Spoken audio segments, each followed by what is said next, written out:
ট্রাকের ধাক্কায় মৃত্যু দুই বাইক আরোহীর, আহত এক। এলাকায় উত্তেজনা, রাস্তা অবরোধ করে বিক্ষোভ গ্রামবাসীদের।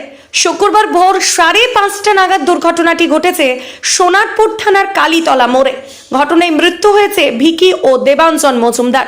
ঘটনায় গুরুতর জখম আর এক বাইক আরোহীকে উদ্ধার করে স্থানীয় হাসপাতালে চিকিৎসার জন্য ভর্তি করা হয়েছে। সকালে কাজে যাওয়া ট্রাকের ধাক্কায় মৃত্যু হয় এই দুই বাইক আরোহীর। ঘটনার পর পালিয়ে যায় ঘাতক ট্রাক ও চালককে গ্রেফতারের দাবিতে মৃতদেহ আটকে রেখে বিক্ষোভ দেখাচ্ছেন এলাকার বাসিন্দারা।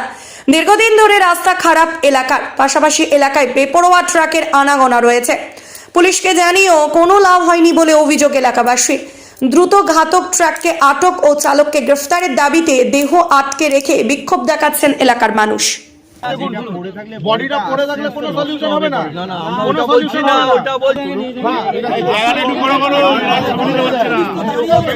আমরা তো জানি না, এসে দেখছি পাড়ারই ছেলে দুটোই, হ্যাঁ, এরকম স্পটে আছে। যতক্ষণ না পুলিশ এসে ইয়ে করবে ততক্ষণ ধরা হবে না, মানে বডি তুলবো না আমরা।